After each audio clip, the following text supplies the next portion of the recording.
துள்ளுவத இளமை நடிச்சிட்டார். அவர் ஒரு படம் ரிலீஸ் ஆயிடுச்சு தனுஷ்க்கு. தனுஷ், கஸ்தூரிராஜா சார், செல்வராகவன் 3 பேருமே எங்கள் அப்பா ஆஃபீஸ்க்கு வந்தாங்க. காதல் கொண்டேன்னு ஒரு படம் எடுத்துக்கிட்டு இருக்கிறேன். படம் ரொம்ப நல்லா வந்திருக்கு சார். ஆனால் வந்து 10 லட்ச ரூபா இப்போ முடிக்கிறதுக்கு ஃபைனலாக தேவைப்படுது. தனுஷோட சம்பளம் 10 லட்ச ரூபா வச்சுக்கோங்க. ஆனால் ஒரே ஒரு கண்டிஷன், அந்த காலகட்டங்களில் சினிமாவில் எல்லா படத்துக்கும் ஃபைனான்ஸ் பண்ணிகிட்டு இருக்காரு. பெரிய பெரிய படங்களுக்கெல்லாம் ஃபைனான்ஸ் பண்ணிகிட்டு இருக்கிறாரு. துள்ளுவத இளமை படம் பார்த்தீங்களா அப்படின்னும்போது அவர் வந்து ஆமாம் அந்த பாட்டு கீட்டெலாம் டிவியில் வருது, பார்த்துருக்கேன், ஒரு பையன் நடிச்சிருக்கான், என்ன சொல்லுங்கள் அப்படின்னாரு. இல்லை சார், அந்த பையன் வந்து இப்போ காதல் கொண்டேன்னு ஒரு படம் நடிச்சிருக்காரு. நாங்கள் வந்து சாங்ஸு ஃபைட்லாம் பார்த்தோம், இதில் போட்டு காமிச்சார் எடிட் ஸ்டுடியோவில். ரொம்ப நல்லா இருக்குது சார், பிரமாதமாக இருக்குது. இப்படி ஒரு பர்ஃபார்மன்ஸு, இப்படி ஒரு ஹீரோ தமிழ் இண்டஸ்ட்ரிக்கு வரப்போகிறான், பெரிய ஹீரோ தமிழ் இண்டஸ்ட்ரிக்கு வரப்போகிறான். அது வந்து ஃபைனான்சர் அப்போ வந்து, சார் என்ன சார் பாஸ்கர் சார், நீங்கள் வந்து ரஜினியை வச்சு விஜயை வச்செல்லாம் படம் எடுத்திருக்கீங்க, நீங்கள் வந்து எப்படி உங்களுக்கு இப்படி ஒரு தாட் வந்துச்சு, இந்த பையனை போட்டு எடுக்கலான்னு ஒரு சிந்தனையே உங்களுக்கு வந்திருக்கக்கூடாது, இந்த சிந்தனை எப்படி உங்களுக்கு வந்துச்சு அப்படின்னு சொல்லி அவரை பற்றி ஒரு மோசமான கமெண்ட் சொல்கிறார். சேதுக்கப்புறம் பாலாவை கூட்டிகிட்டு சிவகுமார் சார் வந்து நம்ம ஆஃபீஸ்க்கு வரார். உங்கள் பேனரில் என் பையனை நீங்கள் வச்சு ஒரு பெரிய படத்தை ஹிட்டு கொடுக்கணும், என் பையன் ஒரு ஹிட்டுக்காண்டி காத்துக்கிட்டு இருக்கான். இப்போ வந்து பாலா சார் வந்து இந்த படத்தை பண்ணுறேங்கிறாரு, ஒத்துக்கிட்டாரு, நீங்கள் இது பிளான் பண்ணுங்கள் அப்படின்ற மாதிரி சொன்னார். ஒரு 4-5 மீட்டிங் பாலா சாரோட போச்சு. அப்போ பாலா சார்ட்ட அப்பா கேட்டார், என்ன பட்ஜெட்டில் எடுப்பீங்க, எத்தனை நாளில் எடுப்பீங்க, என்ன மாதிரி காஸ்ட் ஆஃப் ப்ரொடக்ஷன் ஆகும் இந்த படத்துக்கு, அந்த மாதிரி எல்லாம் கேட்கும்போது பாலா சார் வந்து எனக்கு என்ன பட்ஜெட்லேயே எடுப்பேன்னு தெரியாது, எத்தனை நாளில் எடுப்பேன்னு தெரியாது. இது போன்ற எக்ஸ்க்ளூசிவான வீடியோக்களை தொடர்ந்து காண மீடியா சர்க்கிள் சேனலை சப்ஸ்கிரைப் பண்ணுங்கள்.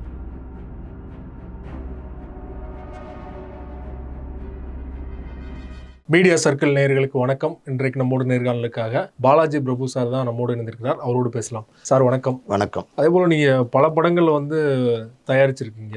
முன்னணி ஹீரோக்கள் இப்போ இருந்தவங்களும் ஆரம்ப காலகட்டத்தில் பல படங்கள் வந்து தவறு விட்டுருப்பீங்க இல்லையா? நீங்கள் மிஸ் பண்ண படங்கள் என்னென்ன படங்கள்? மிஸ் பண்ண படங்கள்னால் நிறையா, அது ஒரு பட்டியலே போடலாம் சார். ஆனால் குறிப்பாக இன்னைக்கு பாப்புலராக இருக்கிற 2 ஹீரோஸ் பற்றி சொல்கிறேன். ஒன்று வந்து பார்த்திங்கன்னா, கஸ்தூரிராஜா சார்கிட்ட இருந்து ஒரு ஃபோன் வந்துச்சு. எப்போ அப்படின்னா, நாங்கள் காதல் ரோஜா படம் எடுத்ததுக்கப்புறம் துள்ளுவத இளமை நடிச்சிட்டார். அவர் ஒரு படம் ரிலீஸ் ஆயிடுச்சு தனுஷ்க்கு. 2வது படம் காதல் கொண்டேன் வந்து அண்டர் ப்ரொடக்ஷனில் இருக்குது. அப்போ கஸ்தூரிராஜா சார் ஒரு ஃபோன் பண்ணார் அப்பாவுக்கு, சார் உங்களை வந்து நான் மீட் பண்ணணும் அப்படின்னு சொல்லும்போது அப்பா சொன்னார், எப்போ வேணாலும் வாங்க அப்படின்னாரு. அன்னைக்கு சாயந்தரமே தனுஷ், கஸ்தூரிராஜா சார், செல்வராகவன் 3 பேருமே எங்கள் அப்பா ஆஃபீஸ்க்கு வந்தாங்க. அன்றைக்கி நானும் இருந்தேன். ஏன்னா முக்கியமான மீட்டிங், நீ வந்துருப்பா அப்படின்னு சொன்னாங்க. நான் போயிருந்தேன். அப்போ ராஜா சார் என்ன சொன்னார்னா, சார் நான் வந்து இப்போ காதல் கொண்டேன்னு ஒரு படம் எடுத்துக்கிட்டு இருக்கிறேன் என்னோடய பையனை வச்சு, இதுதான் என்னோடய பையன்.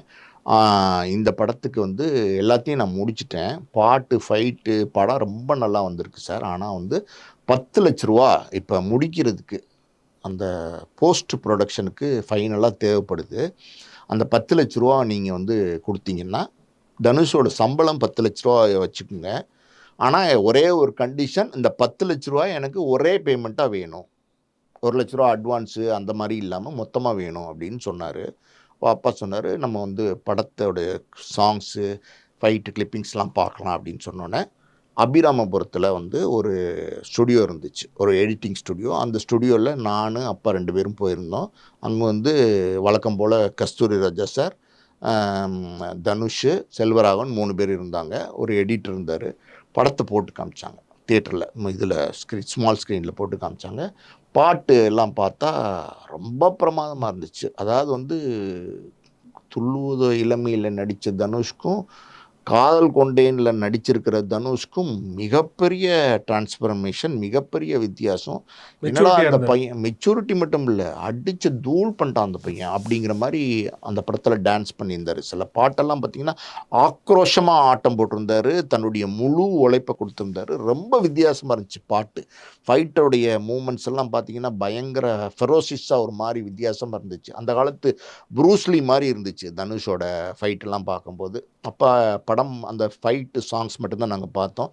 பார்த்துட்டு வெளில வந்து பேசிகிட்டு இருக்கும்போது அப்பா சொன்னார், ரொம்ப பிரமாதமாக பண்ணியிருக்கானே இந்த சின்ன பையன் தனுஷை, ரொம்ப பிரமாதம், உங்கள் சன்னு ரொம்ப பிரமாதமாக பண்ணியிருக்காரு அப்படின்னு சொல்லி நிறையா நேரம் அப்ரிஷியேட் பண்ணி பேசிகிட்டு இருந்தோம். நான் வந்து 10 லட்ச ரூபா அட்வான்ஸ் இல்லை, முழு சம்பளம் அது மொத்தமாக வேணும்னு கேட்டிருந்தாரு. ட்ரை பண்ணுறேன் அப்படின்னு சொல்லிட்டு நாங்கள் கார் ஏறி வந்துட்டோம். அடுத்த நாள் வந்து ஒரு மிகப்பெரிய ஃபைனான்சியர், அவரோட பேர் இப்போ வேண்டாம், அவர் வந்து அந்த அந்த காலகட்டங்களில் சினிமாவில் எல்லா படத்துக்கும் ஃபைனான்ஸ் பண்ணிகிட்ருக்காரு, பெரிய பெரிய படங்களுக்கெல்லாம் ஃபைனான்ஸ் பண்ணிகிட்ருக்கிறாரு. அவர் தான் எங்களோட ஃபைனான்ஷியரும் கூட. அவரை வந்து நானும் அப்பாவும், அவரோட ஆஃபீஸ் ஸ்ரீநகரில் இருக்குது, போய் நாங்கள் பார்க்குறோம். பார்க்கும்போது அவர்கிட்ட நாங்கள் இந்த மாதிரி சொல்கிறோம், சார் துள்ளுவது இளமை படம் பார்த்தீங்களா அப்படின்னும்போது அவர் வந்து ஆமாம் அந்த பாட்டு கீட்டெலாம் டிவியில் வருது பார்த்துருக்கேன், ஒரு பையன் நடிச்சிருக்கான், என்ன சொல்லுங்கள் அப்படின்னாரு.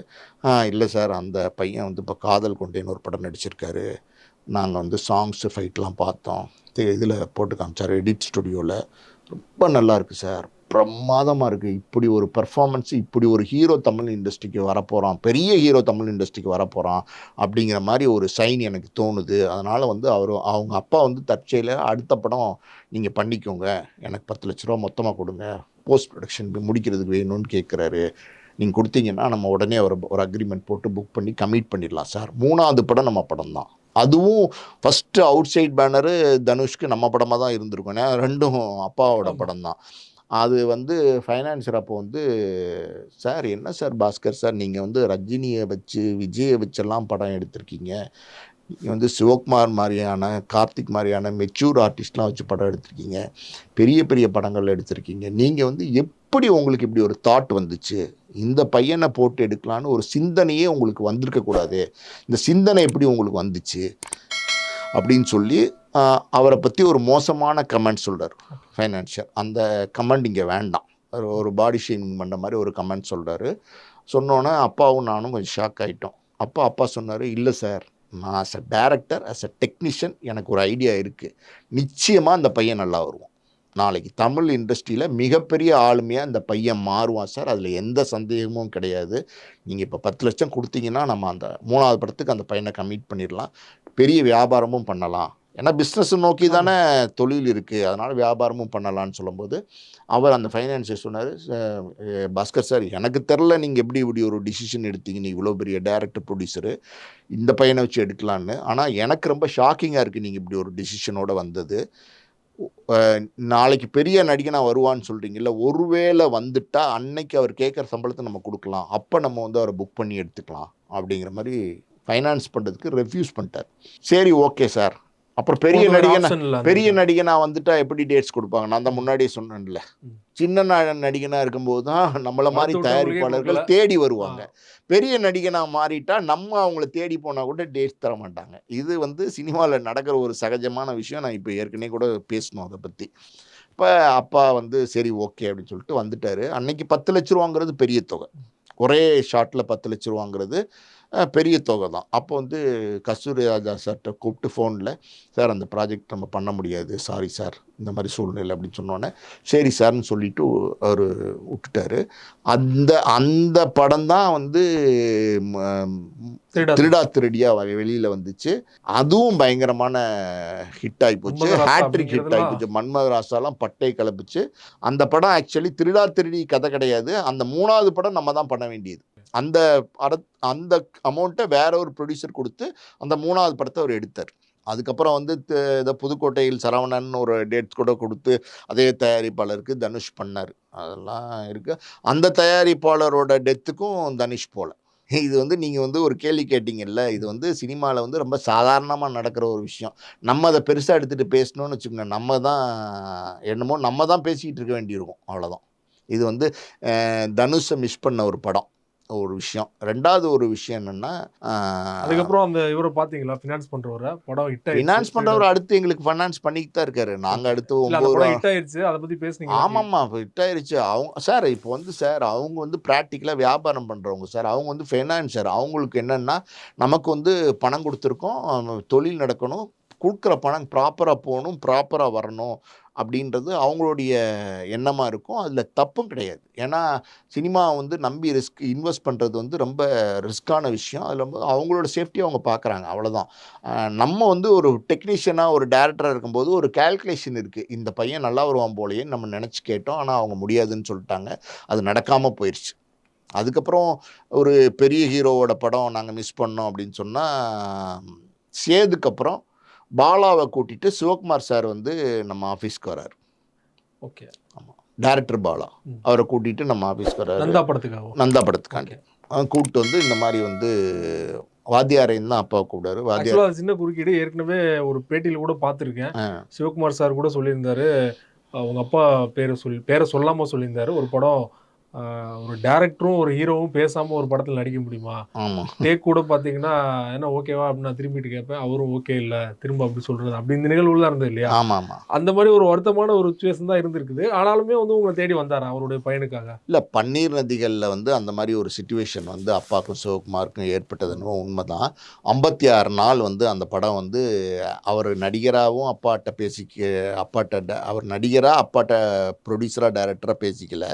அப்பா வந்து ஒரு டைரக்டராக ஒரு நடிகர்கிட்ட பேசிக்கல. அப்படியே வந்து 2 பேரும் பேசிக்காமே ஷூட்டிங் நடந்துச்சு. அந்த படம் ஃபுல்லாகவே பேசிக்காமே முடித்தாங்க. ஆனால் அதுக்கு முன்னாடி தீர்ப்புகள் திருத்தப்படலாம், சில்வர் ஜூப்ளி, தண்டிக்கப்பட்ட நியாயங்கள் 100 டேஸ், பௌர்ணமி வேலைகள், சில்வர் ஜூப்ளி. இந்த இடத்துல என்ன சொல்லணும்னா, பௌர்ணமி வேலைகள்லாம் பயங்கரமான வெற்றி படம். சிவகுமார் சாரோடைய ட்ராவலில், சினிமா ட்ராவலில் தீர்ப்புகள் திருத்தப்படலாம், தண்டிக்கப்பட்ட நியாயங்கள், பௌர்ணமி வேலைகள், பன்னீர் நதிகள் 4மே வந்து ஒரு மாஸ்டர் பீஸ்.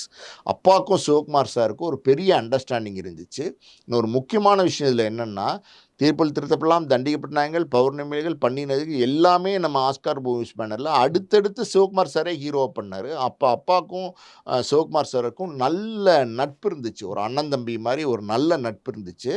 அவங்களுக்குள்ள சின்ன மனஸ்தாபம் வந்தால் கூட அது காலப்போக்கில் சரியாக போச்சு. புரியுதா உங்களுக்கு? அதுக்கப்புறம் வந்து சிவகுமார் சார் வந்து நான் சொன்னேன் இல்லையா, சூர்யா படத்துக்காண்டி பாலாவை கூட்டிகிட்டு வந்தார்.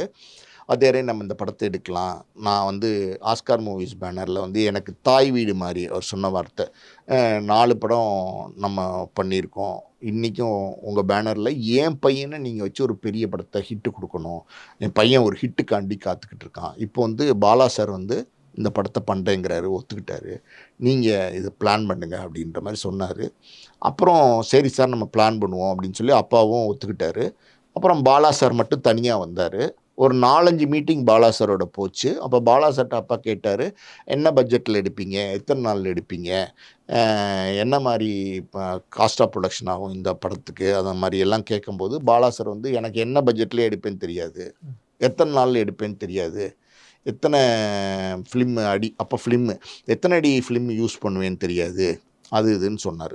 அப்போ வந்து அப்பாவுக்கு வந்து அது கொஞ்சம் ஷாக்கிங்காக இருந்துச்சு. காரணம் என்னென்னா, அப்பாலாம் ஸ்ரீதர் சார் ஸ்கூலில் படித்தவங்க, அசோசியேட்டாக ஸ்ரீதர் சார்கிட்ட வேலை பார்த்தவங்க. அப்பாலாம் எப்படின்னா அந்த காலத்தில் சினிமா படம் எடுத்தவங்கலாம், அதாவது வந்து 45 நாள் கால் ஷீட்டு, 45 அடி ஃபிலிம்மு, இதுதான் வந்து ஒரு படத்துக்கு தேவையான இது. இந்த 45,000 அடி நீங்கள் 45,000 அடி நீங்கள் எடிட் பண்ணிங்கன்னா அது வந்து நீங்கள் வந்து 1/3 தான் யூஸ் பண்ண போகிறீங்க. 13,000 அடிமோ 12,500 13,500 அடி தான் நீங்கள் யூஸ் பண்ண போகிறீங்க. அதான் இது வந்து ஒரு ஃபார்முலா. அப்போ இருக்கிற படத்தில் 45 கால் ஷீட்டு, 45,000 அடி ஃபிலிம்மு ஒரு படத்துக்கு அப்படின்னு வச்சுருந்தாங்க. இவர் இப்படி பேசினோன்னே அப்பாவுக்கு வந்து ரொம்ப ஷாக்கிங்காக இருந்துச்சு. அப்பா வந்து வேறு எதுவும் அவர்கிட்ட சொல்லிக்கல. சரி சார் நான் சொல்லி விட்றேன் அப்படின்னு சொல்லிட்டு அனுப்பிச்சிட்டாரு பாலா சாரை. அனுப்பிச்சிட்டு சிவகுமார் சார்கிட்ட ஃபோன் பண்ணி, வாத்தியாரே இது சரியாக வராது, இவரும் வாத்தியாரை இன்னும் கூப்பிடுவார், 2 பேரும் அவ்வளோ பரிச்சயமாக நட்பாக இருப்பாங்க, இது சரியாக வராது, எனக்கு இது என்னமோ, நான் எப்படி படம் எடுப்பேன்னு உங்களுக்கு தெரியும், 1 மணி நேரம் கூட நான் வேஸ்ட் பண்ண மாட்டேன், கால் ஷீட் படி நான் பக்காவாக பிளான் பண்ணி எடுக்கிறவன், எனக்கு இந்த டைரக்டரோட செட் ஆகாதுன்னு தோணுது, அதனால் நமக்குள்ள உறவு வந்து கெட்டு போயிடக்கூடாது, அதனால் இந்த ப்ராஜெக்ட் வேண்டாம் அப்படின்னு சொல்லிட்டு நாசுக்காக மறுத்துட்டார். பாலா சார் அப்போவே வந்து அப்படிதான் பேசியிருக்காரு. ஆமாம், அப்படியே அப்போ தான் பேசினார். ஏன்னா புதுசாக நம்ம ஒரு 2வது படம் அப்படிங்கும்போது ஒரு தயாரிப்பாளர் வந்து நம்ம எப்படியோ ஒத்துக்க வைக்கணும் அப்படிங்கிற மைண்ட் செட்டில் தான் போகும். அவருக்கு அந்த எண்ணம்லாம் அந்த எண்ணம் இல்லை. உங்களோட பேனர் நேம் ஆஸ்கார் மூவிஸ் அதுவுமே வித்தியாசமாக இருக்குது. அப்பா வைத்த படத்தோட டைட்டில்னு பார்த்தீங்கன்னா பௌர்ணமி அலைகள், தீர்ப்புகள் திருத்தப்படலாம், எல்லாமே வித்தியாசமாக ஒரு கேட்சியாக இருக்குது இல்லையா? அதை பற்றி சொல்லுங்கள். முதல்ல பேனர் பற்றி சொல்கிறேன். அதாவது வந்து 1980 நான் சொன்னேன்ல, சொந்த பட நிறுவனம் ஆரம்பிக்கும்போது அது ஒரு பேனரு நேம் வேணும் அப்படின்னும்போது, அப்பா வந்து ரொம்ப யோசித்து ஆஸ்கார் அப்படிங்கிற நேமை வந்து சூஸ் பண்ணாங்க. அப்போ வந்து ஆஸ்கார் அவார்ட்ஸ்லாம் அப்பயே இருந்துச்சு. ஆனால் வந்து ஃபேமஸ் நம்ம ஆகல. தமிழ்நாட்டிலேயோ நம்ம இந்தியாலேயோ அவ்வளோ ஃபேமஸ் இல்லை. அவ்வளோ அப்போ வந்து 1958 பிரசிடென்சியில் எம்ஏ படித்தவங்க. அவங்க எது செஞ்சாலும் கொஞ்சம் இன்டெலிஜென்ட்டாகவும் கொஞ்சம் ப்ரில்லியண்ட்டாகவும் தான் செய்வாங்க. நம்ம ஒரு தலைப்பு வைக்கிறோம் ஒரு கம்பெனிக்கு, அது வந்து ஒரு நல்ல இங்கிலீஷ் டைட்டில் மாதிரி இருக்கணும் அப்படின்னு சொல்லிட்டு ஆஸ்கார் மூவிஸ் அப்படின்னு வச்சாங்க. அப்போ அந்த பேர் வந்து அந்த கம்பெனியோட பேரே வந்து நிறைய பேர் என்ன சார் ஆஸ்கார் மூவிஸ்னு வச்சுருக்கீங்க, ஆஸ்கார் மூவிஸ்னு வச்சுருக்கீங்கன்னு கேட்டாங்க. காரணம் என்னென்னா, அந்த காலத்தில் வந்து தேனாண்டாள் ஃபிலிம்ஸு, சுஜாதா சினியார்ட்ஸு, இல்லை மனைவி பேர்லேயோ குழந்தை பேர்லேயோ இப்படி தான் பேர், லட்சுமி மூவி மேக்கர்ஸ் இப்படி தான் பேர் வைப்பாங்க. இப்படி ஒரு வித்தியாசமான பேர் வந்து அந்த காலத்தில் வந்து வச்சபோது அதுக்கே வந்து நிறைய அப்ரிசியேஷன்ஸ் கிடச்சிச்சு. இன்னொரு முக்கியமான விஷயம் என்னென்னா, நிறையா படங்கள் தொடர்ந்து எடுத்துகிட்டு இருக்கும்போது நம்ம ஆஃபீஸ்க்கு எப்போவுமே வந்து போர்டு வைக்க மாட்டார் அப்பா. எந்த காலத்துலையுமே போர்டு வச்சதில்லை. அது டிஸ்ட்ரிபியூட்டர்ஸ்லாம் நிறைய பேர் தேடி வரும்போது, சார் உங்கள் ஆஃபீஸை கண்டுபிடிக்கிறதுக்கு கொஞ்சம் கஷ்டமாக இருந்துச்சு. நாங்கள் இந்த தெருவில் வந்தே நம்பர் கரெக்டாக தெரியாமல் 2, 3 வாட்டி சுற்றிட்டு இருந்தோம். ஒரு போர்டு வைக்கலாமே சார் அப்படின்னு சொல்லி நிறைய பேர் டிஸ்ட்ரிபியூட்டர்ஸ் சொல்லுவாங்க. அப்பா வந்து சிரிச்சுட்டு பார்க்கலாம் அப்படின்னு சொல்லிடுவார். நான் வந்து ஒரு காலகட்டத்தில் அவர்கிட்ட கேட்டேன், சார் நிறைய டிஸ்ட்ரிபியூட்டர்ஸு வரவங்கலாம் வந்து அட்ரஸ் கண்டுபிடிக்கிறது கஷ்டமாக இருக்குதுன்னு சொல்கிறாங்களே, நீங்கள் ஏன் போர்டு வைக்கக்கூடாது? ஒரு போர்டு பெருசாக அழகாக எழுதி வச்சோம்னா பார்க்குறவங்க டக்குன்னு பெரிய லெவலில் எழுதி வச்சோம்னா எல்லோரும் பார்க்குறவங்க இங்கே தான் இருக்குது கம்பெனின்னு சொல்லி வந்துடுவாங்களே அப்படின்னு சொன்னால், அப்பா ஒரே வார்த்தையில் அதுக்கு பதில் சொன்னார். எனக்கு நான் ஆஃப் ஆகிட்டேன் அந்த பதிலை கேட்டு. அது என்னென்னா, ஊரறிஞ்ச பாப்பானுக்கு பூனல் எதுக்குடா அப்படின்னாரு. அவர் என்ன சொல்கிறாருன்னா, நம்ம ட்ரூவாக நம்ம சினிமா எடுக்கிறோம், சினிமாவை நேச்சு பண்ணுறோம், நம்ம சினிமாவிலேயே வாழ்ந்துக்கிட்டு இருக்கிறோம், நம்மளுடைய தொழில் வந்து சினிமா, அதை வந்து நம்ம நேசித்து பண்ணுறோம், நமக்கு அடையாளம்லாம் தேவையில்லை அப்படிங்கிறது தான் அதுக்கு மீனிங்கு. அதுக்கப்புறம் பார்த்திங்கன்னா அவருடைய டைட்டில்ஸ் தீர்ப்புகள் திருத்தப்படலாம், தண்டிக்கப்பட்ட நியாயங்கள், பௌர்ணமேலைகள், பன்னீர் நதிகள், சட்டத்தின் திறப்பில், அப்படி எல்லா டைட்டில்ஸுமே வித்தியாசமாக இருக்கும். அந்த காலத்தில் அவர் டைட்டில் அனௌன்ஸ் பண்ணும்போது தீர்ப்புகள் திருத்தப்படலாம் நிறைய பேருக்கு மீனிங்கே புரியல. இது என்ன டைட்டில்? தீர்ப்புகள் திருத்தப்படலாம் அப்படின்னா ஜட்ஜ்மெண்ட்ஸ் மே பி கரெக்டட் அப்படிங்கிறது தான் கரெக்டானதுக்கு இங்கிலீஷ் வார்த்தை. அது வந்து நிறைய பேருக்கு மீனிங்கே கண்டுபிடிக்க முடியாது. தண்டிக்கப்பட்ட நியாயங்கள், பௌர்ணமிகள் ஸ்பெஷலாக இருக்கும் அவரோட டைட்டில். ரொம்ப கொஞ்சம் இன்டெலிஜென்ட்டாக வைப்பார். நிறையா டைட்டில்ஸ் அந்த மாதிரி வச்சதுனால அவருக்கு என்ன டைட்டில் அனௌன்ஸ் பண்ணுறாரு அப்படிங்கிறது கூட அவருக்கு ஒரு என்ன சொல்கிறது எதிர்பார்ப்பாக இருக்கும் ஆடியன்ஸ் கிட்ட. ரொம்ப நன்றி சார். உங்கள் நேரத்துக்கு பல்வேறு தகவல் மிக்க நன்றி. நன்றி.